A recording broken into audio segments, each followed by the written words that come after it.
Em 2 Timóteo 4,20, o apóstolo Paulo instrui o jovem obreiro, Timóteo, a que pregue a palavra insta a tempo e fora de tempo, que redargua, que repreendas, que exorte com toda longanimidade e doutrina, né?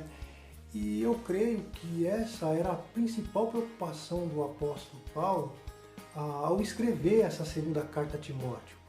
E, de fato, o jovem Timóteo jamais deveria ser levado por outras distrações que lhe desviasse o foco, que era a pregação da mensagem cristocêntrica.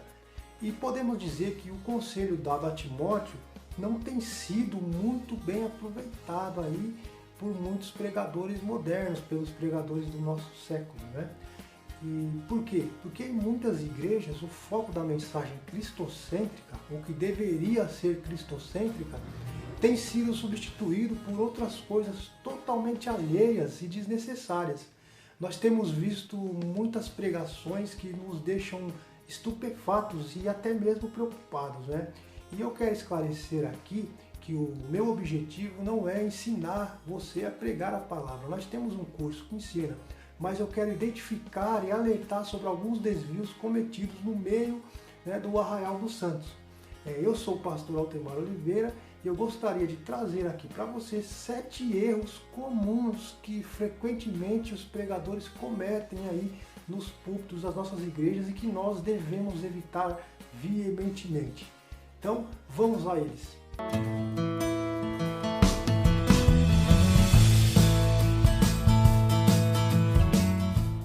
O primeiro erro é esquecer de Jesus na pregação. Todas as mensagens precisam apontar para Jesus Cristo, porque Ele é o modelo para conseguirmos vencer o pecado.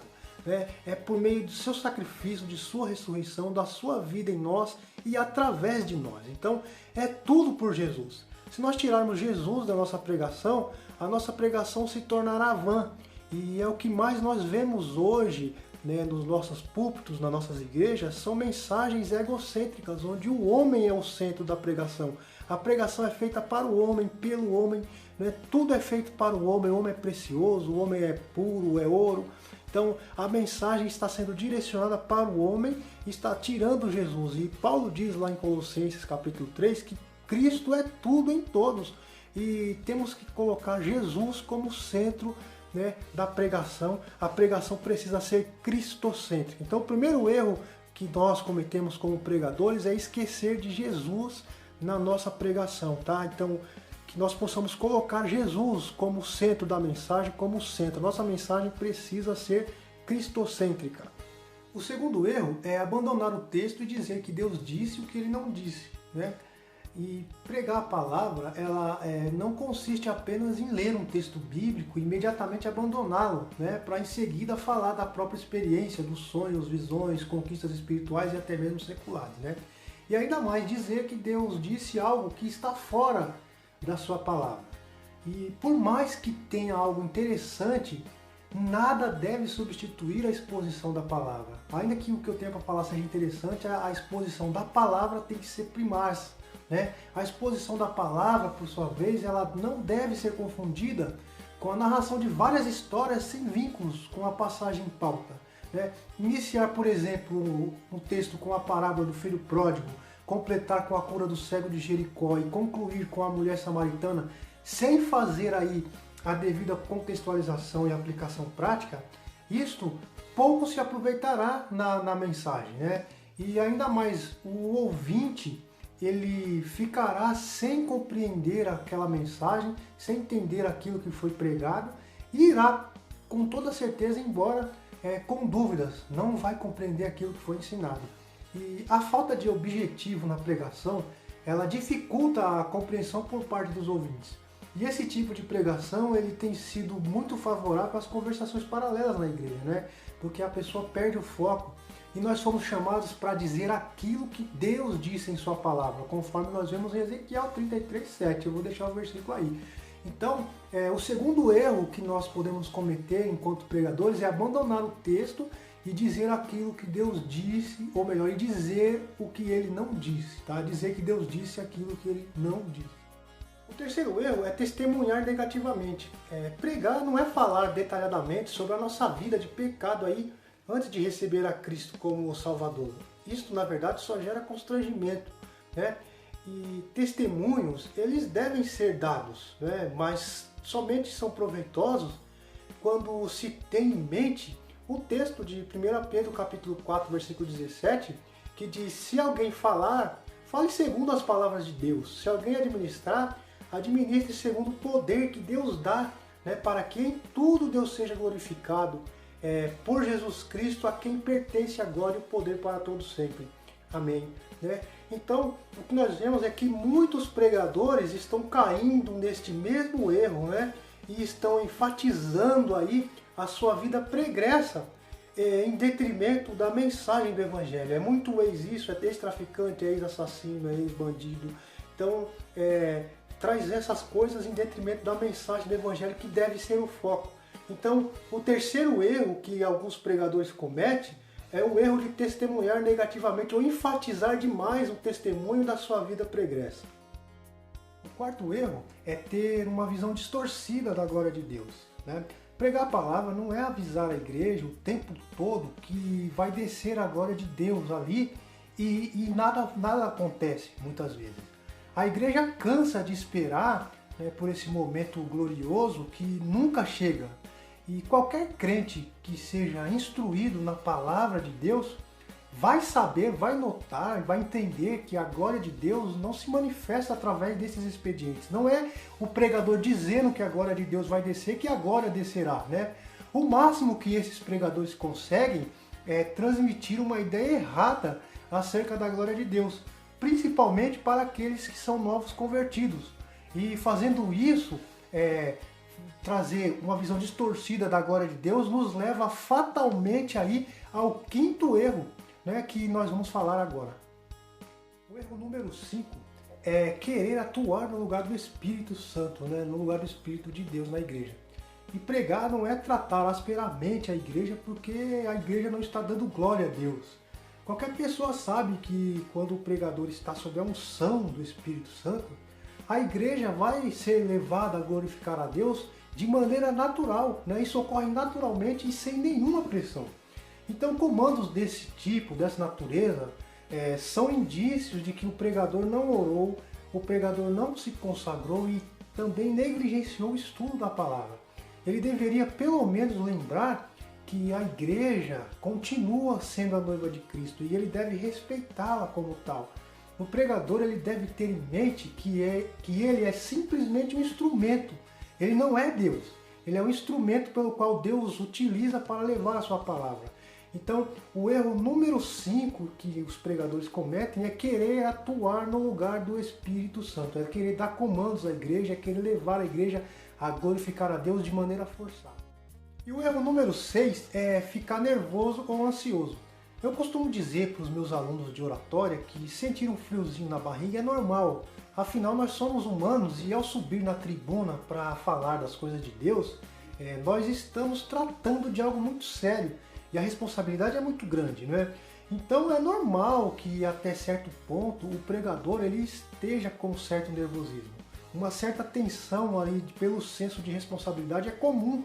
Eu mesmo, depois de 15 anos de ministério, continuo tendo esse friozinho na barriga ao subir no púlpito pelo fato de ter responsabilidade com a mensagem. Mas é necessário que tenhamos o autocontrole e que não podemos deixar que esse nervosismo acabe atrapalhando aí a mensagem, a exposição do Evangelho. Tá? Então, o sexto erro que alguns pregadores cometem é ficar nervoso e até mesmo ficar ansioso demais, atrapalhando aí a exposição do Evangelho. O erro número 7 é tentar agradar as pessoas. E esse ponto é bastante perigoso, porque geralmente nós temos a tendência de querer soar bonito aos ouvidos daqueles que estão nos ouvindo, dos ouvintes, né? E seja na hora do preparo da mensagem, ou até mesmo quando você estiver pregando em cima da tribuna, não fique preocupado em agradar as pessoas. Não se preocupe em querer agradar, porque você foi chamado para anunciar o Evangelho. E o apóstolo Paulo, ele bem nos lembra isso na sua segunda carta a Timóteo, lá no capítulo 4, versículo 3 em diante, que ele diz: pois haverá tempo em que não suportarão a sã doutrina, pelo contrário, cercar-se-ão de mestres segundo as suas próprias cobiças, né? Como que sentindo coceiras nos ouvidos, e se recusarão a dar ouvidos à verdade, entregando-se a fábulas. Ou seja, o que o apóstolo Paulo diz aqui? As pessoas, os seres humanos, querem ouvir aquilo que lhes parece bom, né? E quando nós recebemos ou até mesmo comunicamos uma mensagem que massageie o nosso ego, até pode parecer à primeira vista algo bom, mas a médio e longo prazo é danoso, é muito perigoso para a nossa vida espiritual. E infelizmente muitas pregações acabam visando aí conquistas de grandes e efetivos resultados em qualquer contexto, em qualquer área, né? Mensagens do tipo como ser o melhor marido, como atrair e fidelizar pessoas para o reino, 7 passos para a prosperidade financeira, como alcançar sucesso através da fé. Esse tipo de mensagem, mesmo que com um traje espiritual, é algo que se torna humanista e materialista, né? Evidenciando assim pessoas que diminuem a importância das verdades espirituais em detrimento a ser alguém bem-sucedido pela realização de sonhos e expectativas humanas e que foram originadas em Deus. Então, nós precisamos tomar cuidado com esse tipo de sermão, porque esse é o tipo de sermão que agrada as pessoas, que tenta agradar as pessoas, mas não é um tipo de sermão que vai trazer benefícios espirituais para aquela pessoa e para a igreja. E agora nós chegamos no erro número 8, que é querer trazer uma nova revelação. E tentar pregar uma nova revelação, geralmente é orgulho nosso, é originado da nossa necessidade de querer aparecer diante dos outros. Por exemplo, o homem que tem a última revelação de Deus, aquele que foi no inferno e voltou, né? E eu costumo dizer que se ninguém durante esses 2000 anos de história cristã e de estudo bíblico, ninguém teve essa revelação, por que eu os teria agora? Provavelmente eu estaria errado, né? E nós fomos chamados para pregar o evangelho do reino de Deus. Tenha sempre isso em mente, eu vou sempre bater nessa tecla. Fomos chamados para pregar o evangelho do reino de Deus, pregar a Cristo Jesus, não uma nova revelação. O evangelho é a última revelação de Deus para o homem. E é esse evangelho que nós devemos anunciar. A última revelação é o evangelho, a mensagem de Cristo, né? E Paulo, ele nos dá um grande ensinamento lá em Gálatas capítulo 5, versículo 21, quando ele está listando lá as obras da carne, ele diz, como já outrora vos preveni. Ou seja, ele já havia ensinado aquilo, não era uma nova revelação, era algo que já havia sido ensinado.